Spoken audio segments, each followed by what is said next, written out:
welcome.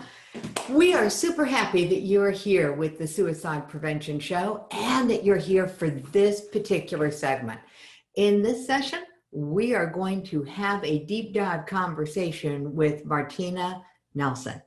And Martina is not your typical health food kind of person. And we'll get more into that in just a minute. But right now, I just want to tee it up. If you're here for How to Eat Healthy at Home, the survival guide for busy families, you're in the right place. So Martina, cool. Unmute. Come on, camera. Let's have a chat. Hello, Jackie. Good to be here. It's good to see you. It's good to see you. All right. So we have to tell people who you are, why you do what you do, how you got to where you are, all of this good, juicy story. But first, we were talking before we got started about this idea of being busy. Yes. What's the busiest time in your life? The busiest time of my life has stages. The busiest time can be when you are single and you go to grad school. The busiest time can be when you have young children, and behold, when they grow up and become junior hires and high schoolers who are really busy, and you have a revolving door at home. Then it can be that you even build your empty nest and you are really busy. You were wondering how you ever raised a family. So that's where I'm at right now. However, I don't have an empty nest. I have 3 of my 4 children moved back in through different life circumstances after college and grad school and are launching. So we are still a big, busy family, and everybody has a busy life. So that's currently. So it sounds like the busiest time of your life was whatever time you were in at the time. Yes. And I think with busyness, and we touched on that a little bit, I believe firmly you have to be able to be in control of your busyness. Yes, there is life circumstances that are thrown at you, but I think at any stage you have to choose wisely and according to your priorities and life values, what you are putting in your life and what you're busy with and what you say no to. There we go. Now that's a mouthful. What you put in your life, what you stay busy with, and what you say no to. Wow. All right. That's a big topic. So we might end up going down that rabbit hole just a little bit. Now we're going to come back and we're going to be talking about the impact that what we eat has on our body, the good, the bad, and the places that we could actually take control and not let busyness back us into a corner with our food choices. But I was wondering, how did you end up on the topic of food? I mean, first, would you go ahead and introduce yourself? Let people know what you're usually known for. Well, a little bit of background. I am from Vienna, Austria, and grew up there through grad school. And I grew up with a mother that had a lot of health challenges and a lot of pain and chronic pain. And she had me late in life. So I remember from an early preschool age, my mother was a forerunner, maybe 50 years ahead of managing her health with food choices rather than medication. And I grew up learning alongside her what choices she made and why. And her body was extremely sensitive to processed foods and sugar and all the things that we now know affect you highly. And this was, like I said, well before the time. And I learned that the importance of making healthy choices is not a myth. And I learned details.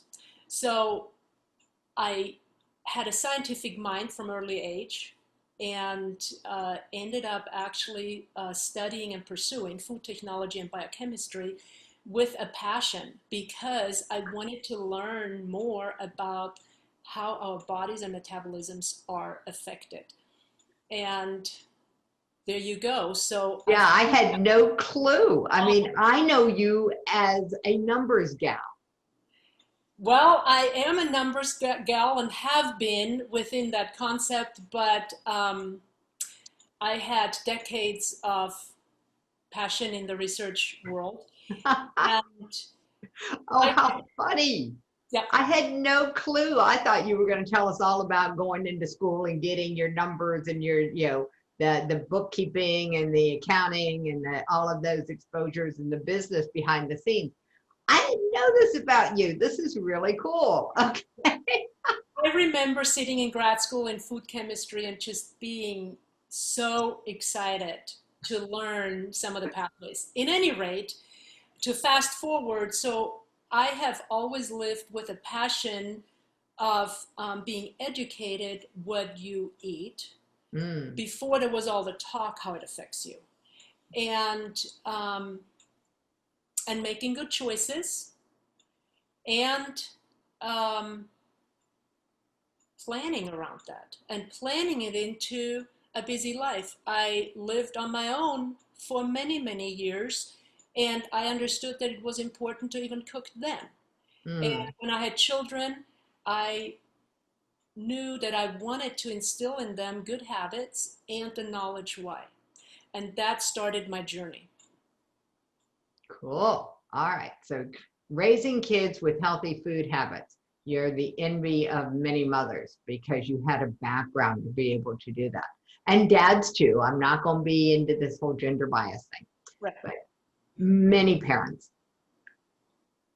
were like I was, raised by busy parents. So now we have busy parents who were raised by busy parents, and the recipe books changed.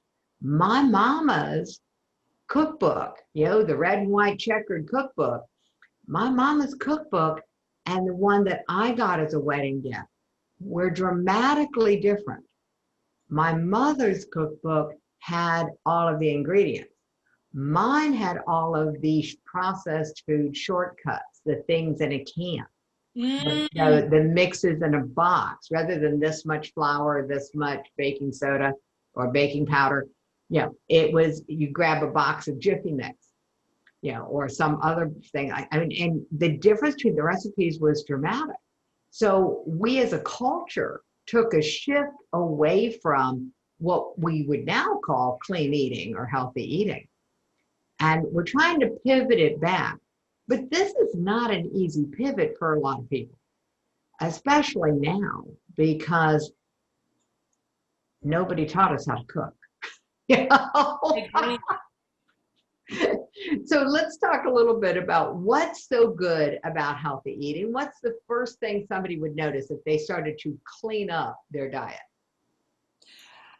I believe the first thing they would know is energy levels, that focus cleans up, and their whole engagement level in life, their ability to engage in life, and their cognitive abilities. There is no doubt about it. And as a side note to the cookbook you got for your wedding, if I had a cookbook like that, I throw it away because Mhm. I knew that I was not going to use processed food and that it puts me out of control what's in it. And having studied food technology, I know what is in processed food. And that's why I was so passionate about not using it. Okay, so we're going So to go there for just a little bit. What's so bad about processed food? in general, I think you can say that processed food became way more prevalent after the Second World War when industries and lives rebuilt Mm-hmm. and science progressed in that sense, and we had to feed more people on less manufacturing costs with a higher shelf life. So processed food will always be food-like products that are being able to be produced at a very low cost, for the business sense, a good Mhm. thing, with increased shelf life. Okay, That's so a from big, a business point of view, they're trying to keep their costs down. They're trying to extend the life of their product, which yes. makes perfect sense from a business point of view. But what's the impact of that on the body? Our bodies are so great in adapting to what we put in, but Hmm. we will have consequences. It will show. So when we feed our bodies overall not healthy ingredients or subpar ingredients, our Oh, got it. our Okay. bodies will adapt to a certain degree. However, we will have impact, especially in the long term, in later down in life, which we might not even be able to put the arrow back to, connect it Right. with the real origins.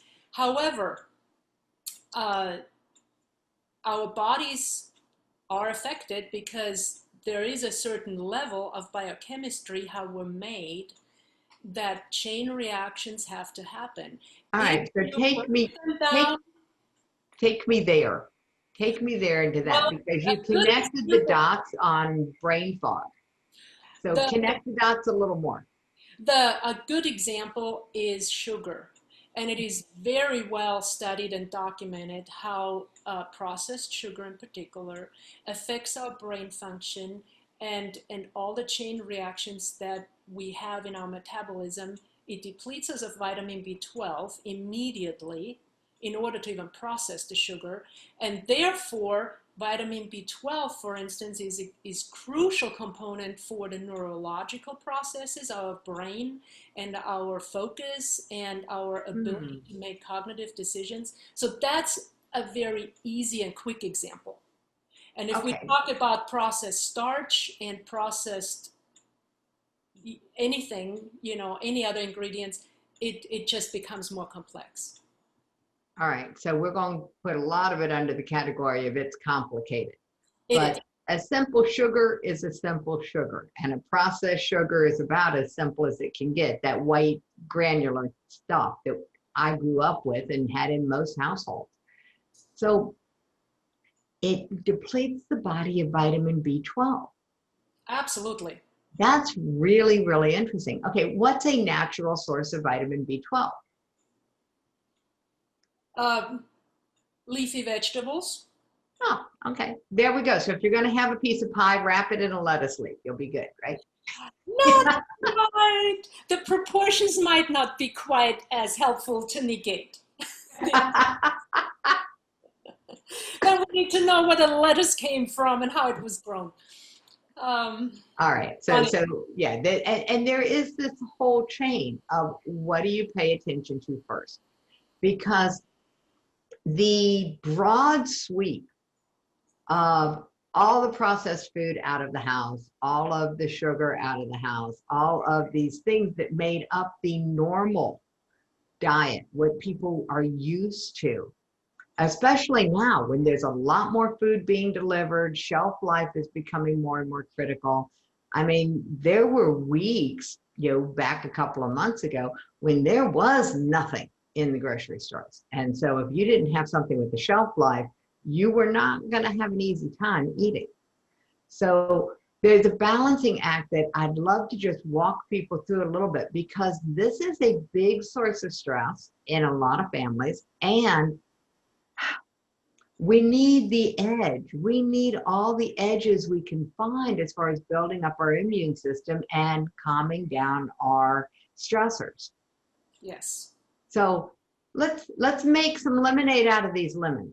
What's one thing that someone can do that they can start doing right away? A good place to start.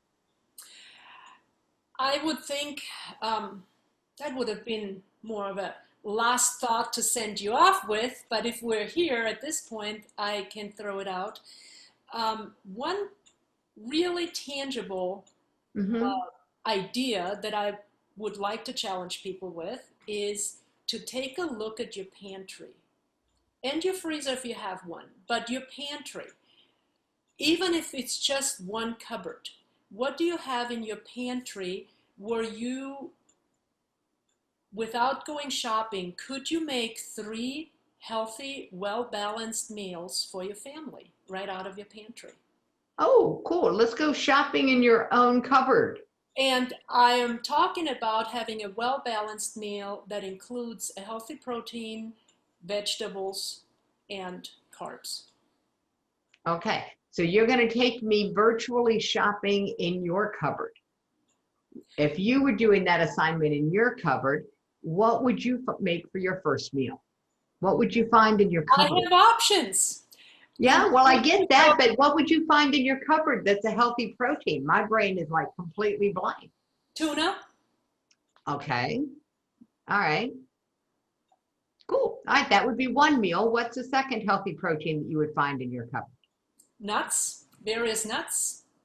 All right. I don't usually think of them as a meal protein, but They are. they are. Then there is beans and lentils.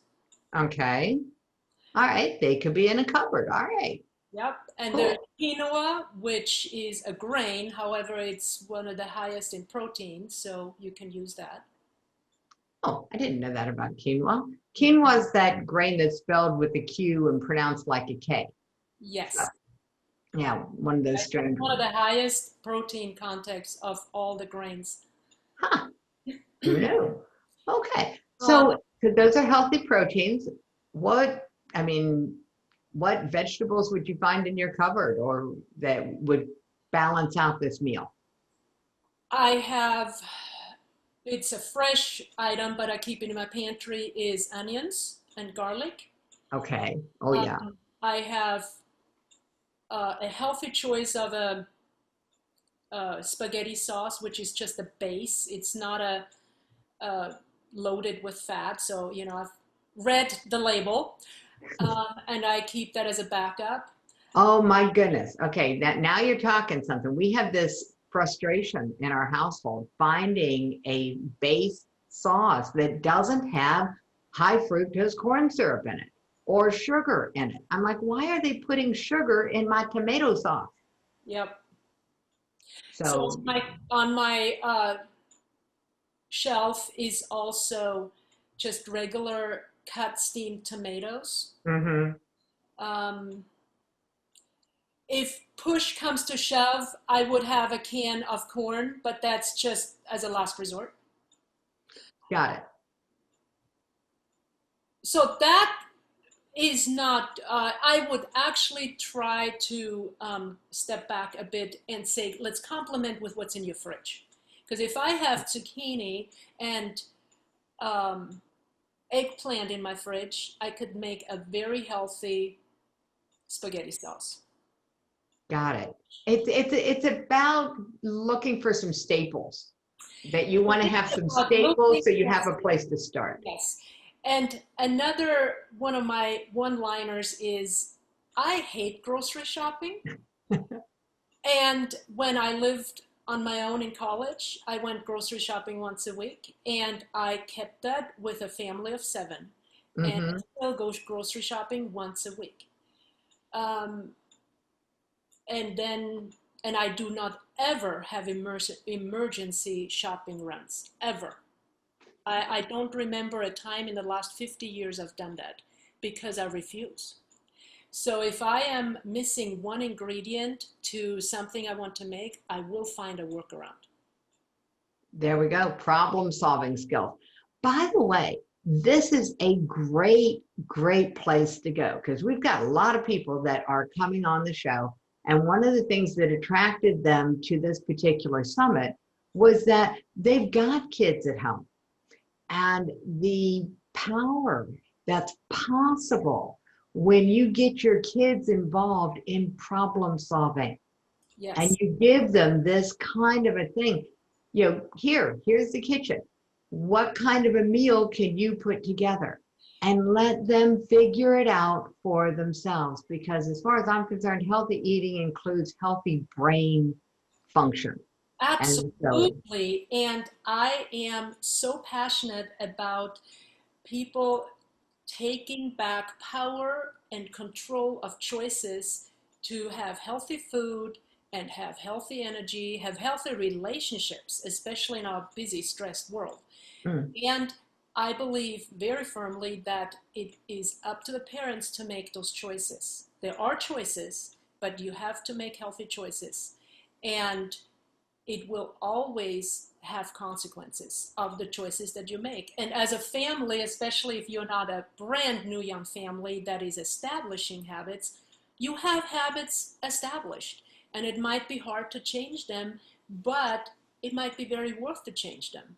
You know, to mentor your kids and actually look at the years you have left before they leave to equip them with the process and with systems that they can use later.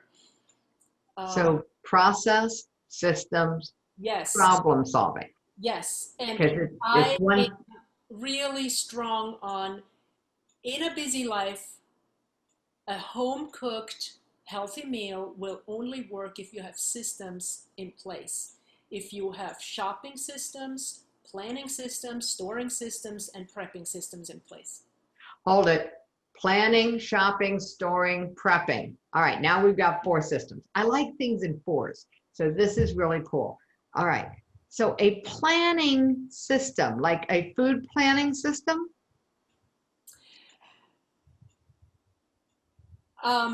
I am not a strict meal planner. I know very successful parents that are doing that, and hats off to them. Uh, I like flexibility, and that's why I like options, because Mhm. I get stressed out if I feel I need to follow a strict method. Got it. However, uh, therefore, I'm also not approaching cooking from a recipe starting point to my meal prep. I am shopping what's on sale, what I feel like, you know, a good variety. I mean, I have enough experience to buy a good variety of vegetables and fruit as the Mm. fresh produce.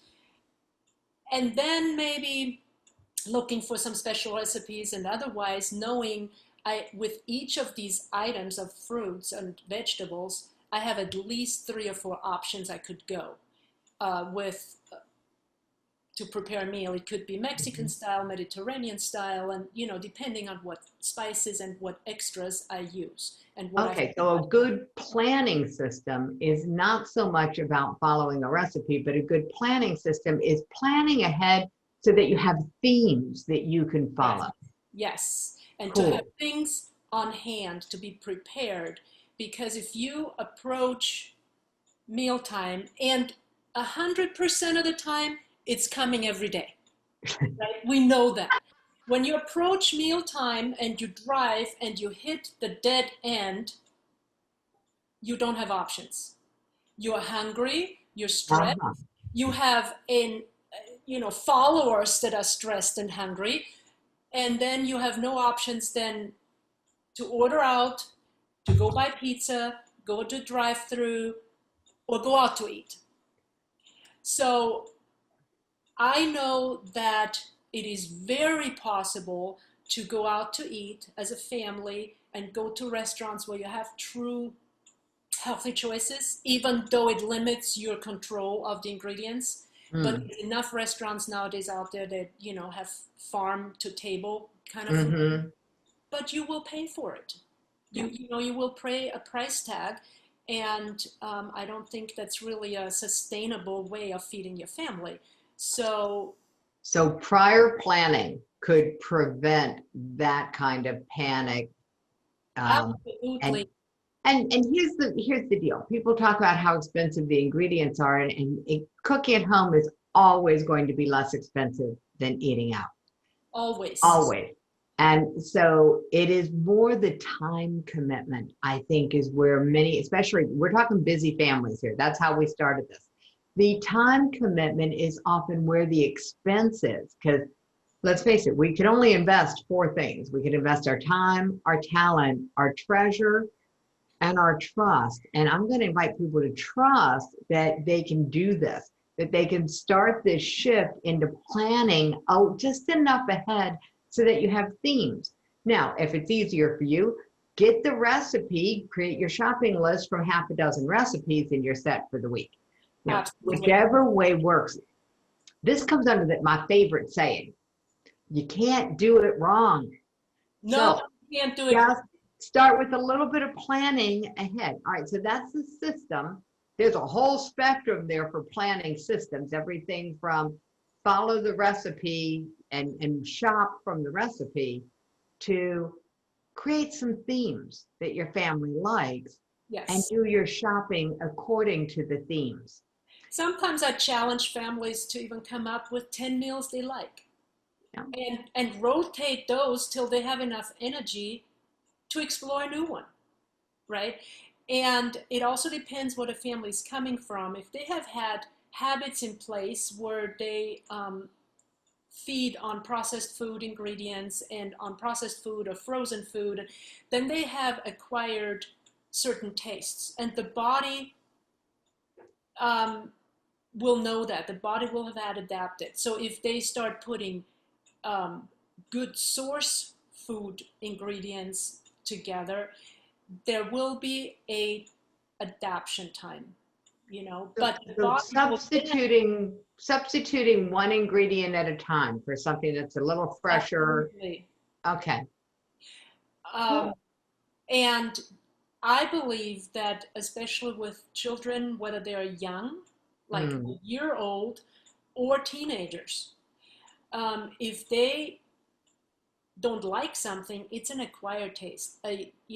Palate and taste, I believe firmly, is a learned and acquired preference. It's not inherited.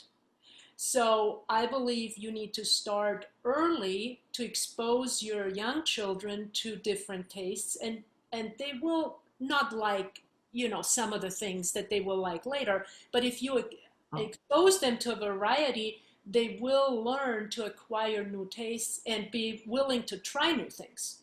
And that's really interesting because my pickiest eater out of 3 kids is now the one who is the most willing to explore in her kitchen. That's interesting. Letting her and encouraging her kids to be creators in the kitchen. It will take a while to adapt and even, have teenagers come along and say, okay, I like this. But it's okay. They need to learn that if people get educated and buy into the truth that you are what you eat in the short run and in the long run, then they might be more willing to try and hang in there till the body actually loves it and they can feel a difference. With some foods, you can feel a difference immediately. My big point is that for this to be successful, you have to be prepared and you have to have systems in place so you're not finding yourself, stopping your car at a dead end and say, now what? I don't see a way. Cool. All right. So we touched on planning systems. So let's go to shopping because you actually touched on the shopping system and I loved it. It was on sale. So that's my favorite type of shopping to do. Let's go in and find out what's the bargain. What's another guideline? What's another part of the shopping system other than looking for what's the best bargain of the day? So I have a few thoughts on this. Stepping back a step, it starts with knowing what you shop for, which if you change your ingredient list, then your shopping might change a little bit and you need to know that.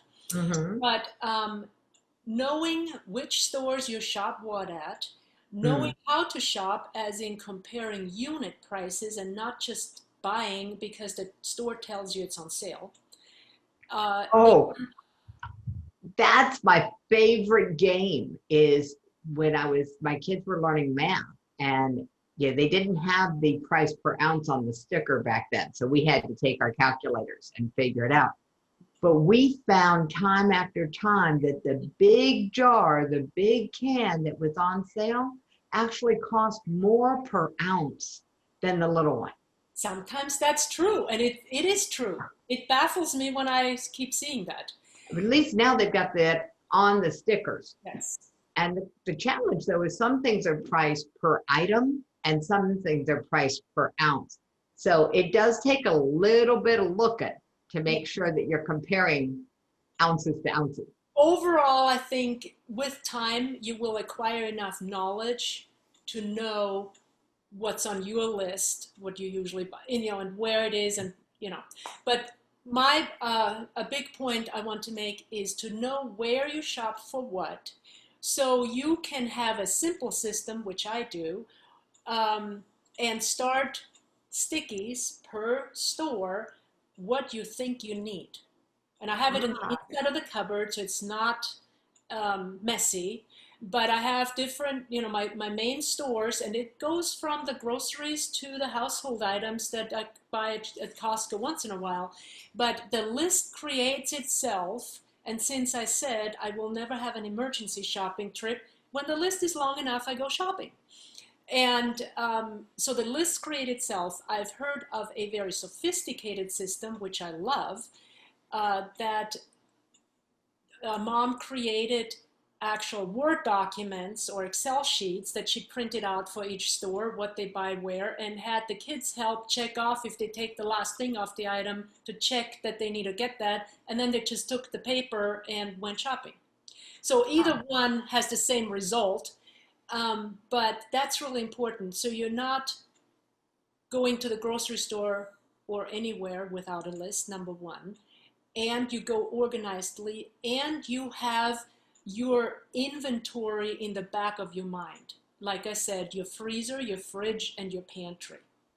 And those are systems you have to learn to keep stocked. And if it's breaking the budget, that you make that a one-time, now I up my inventory, you can go a while and shop for 2 or 3 things extra, and then have like a min max. Like every manufacturer has a min max in their inventory. When you reach a certain point, you reorder.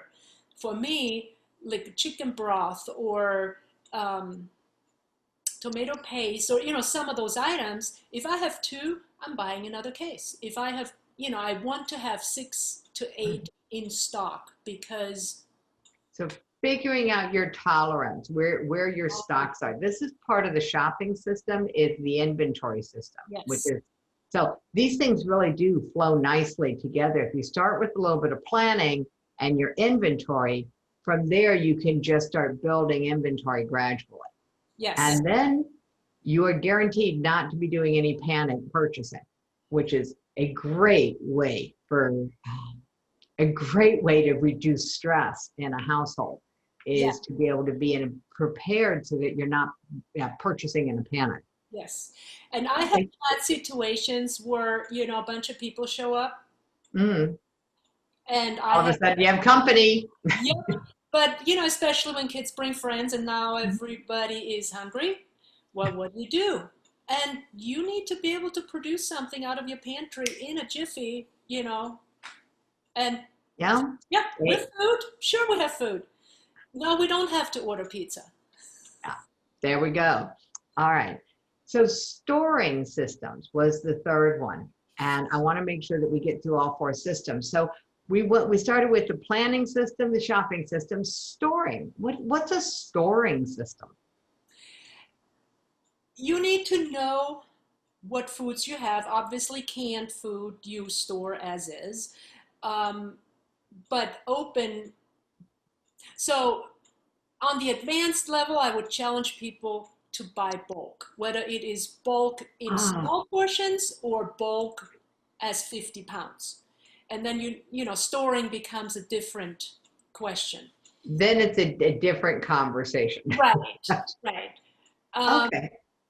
but obviously, you store, if you buy oats and nuts and lentils and legumes and flour in sizable bulk form, let's say a few pounds at a time, not 50. You have containers. I think we all go back to glass containers because they are inert material rather than, plastic that then leaches into the food, even though there is plastics that are made better than others. Okay, so we'll start there and we'll say the ideal storage system is glass because it doesn't leach anything into the Yep, food. yep. Yeah. And that's the old time. Remember, our great grandmothers and grandmothers stored like that. And then storing is two-tiered because there's storing the jars that have food in them, and then there's storing the empty jars so that you have them when you go shopping. And so it does take a little bit of planning to create some space for the tools that will help you do this easily. Yes, but you will find yourself quickly that you then will have enough storage containers because you're going to put the same thing in. You're going to have one jar for your oats, one jar for your quinoa, and for your almonds. And then when it gets low, you buy more. So Got it. that's one. And then the other is, of course, the fridge and Mm-hmm. what to store in the fridge and how long it can be stored. And I have a very important prep aspect to that. And then your freezer, and again, there is um, a place, and people can find themselves in life situations where you need to just live off freezer meals, which might be a little bit better than just going out to eat or going through the Mm-hmm. drive-through. Absolutely. Knowing that it's, a prepped lasagna will be a processed food. It Mm. will be prepared at low cost and high shelf life. But if that is your breaking point and now you come together as a family and you have a meal and you build relationships, then do that and fill in how you can and adapt how you can. And that's why I feel like some of my ideas are really adaptable. You don't have to go 100%. You do what's important for your family, but the important thing is that you feed your family nutritious food because it affects your body and mind and soul. You make it in a way that feeds relationships, and you bring the family back together. And and I think every family member will find um, a reassurance of their place in the family, Mm-hmm. the connection. That sounds like a really, really helpful. When you have some systems in place that everyone is participating in, and one of the biggest challenges I see in families is we create something, but we forget to tell everybody the new rules of the game. And so everybody ends up playing a different game, gets a little crazy in the kitchen. So communication will be key when you're setting up systems. Communicate what they are. It Yes. seems like the super easy thing to do that we forget that step. And I'm guilty of it. I have a personality type that I'm like, what? You couldn't figure out what I was thinking? Yeah. So bringing it down to communication being a key skill here. All right. So we got planning system, shopping system, storing system, and the fourth one. Prepping systems. All right. What's a system for prepping? I'm like, you mean beyond knowing where my peeler is? Yeah. Yes, yes. um, there is foods that take more time that we can prep ahead of time that can be frozen easily. I'm talking in particular about meats, chicken, beef. You can make a bigger portion.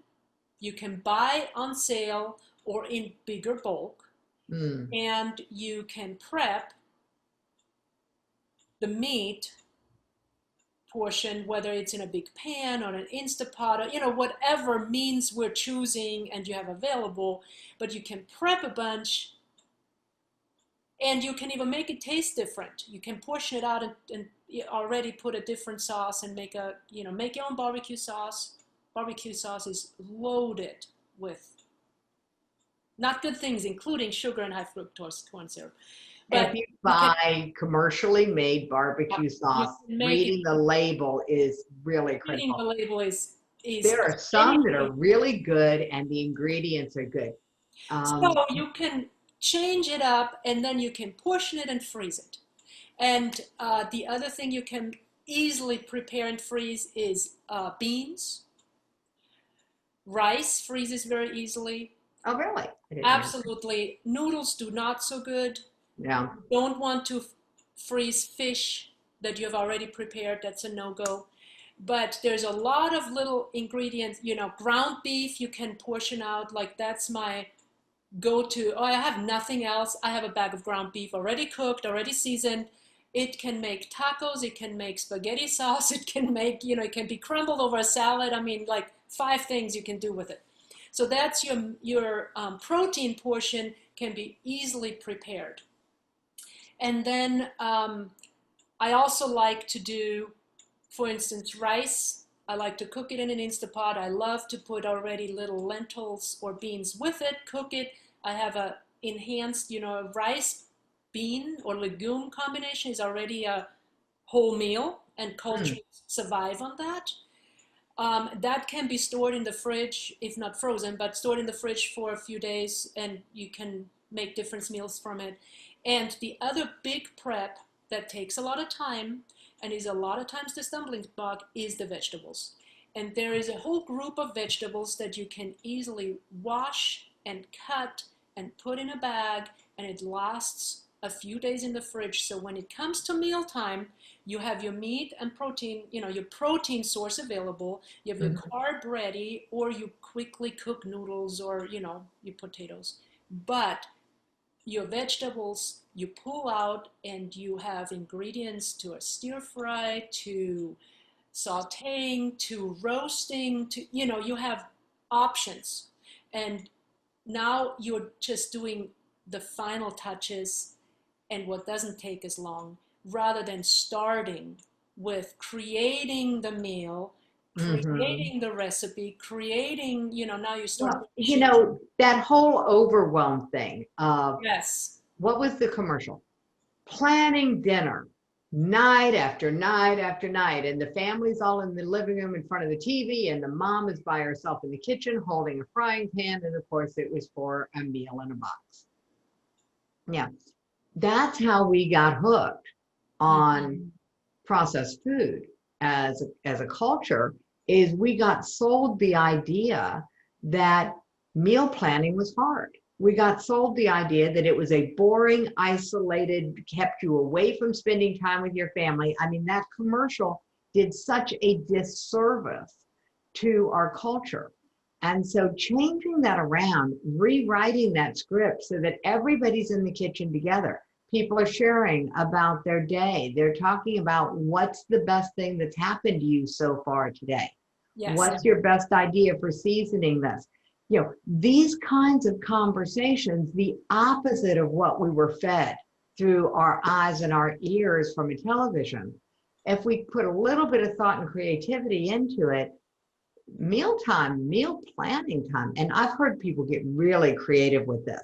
I know people who cook, and while whatever it is cooking, they're actually eating the meal that they cooked the night before. So they were just cooking a day ahead and eat and being able to heat up while they were prepping for the next day. Yes. So there's some creative things that can be done once you have the ability to give yourself permission to do it other than the way that we've been induced to do it, that we've been invited to not be engaged with our families. And since this is the Suicide Prevention Summit, I will tell everybody this falls totally in line with the summit, because I believe that one of the reasons that we are seeing such a challenge in this area of suicide attempts is that we're not spending time in a family environment where we can see emotional resilience, where we can see people disagreeing, we can see people problem solving without it becoming a problem or permanently damaging a relationship. And without that experience, kids are not catching on to the fact that relationships can be resilient.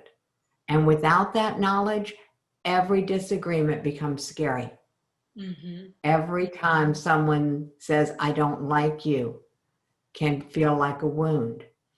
And so the time that families spend together, problem solving, working things out in a kitchen, are some of the best skill set building times for your family to prevent having problems in this area. So I'm highly encouraging everyone to come together, pay more attention to how to eat healthy at home. And Martina is coming up with everyone is going to be able to get the survival guide for busy families, these 4 systems that will help you just stay in place and stay on track. And so all of those will be in the show notes. You'll be able to find them for yourselves. And if you are watching this right now, just thank you all for being here. I really appreciate it.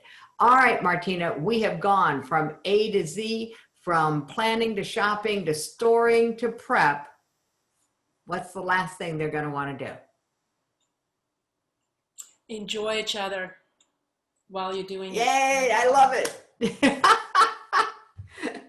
Martina Nelson, thank you very much for coming on the show. I'm super glad that you were able to make time. Thank you so much for having me. I really appreciate it, and I appreciate being able to share.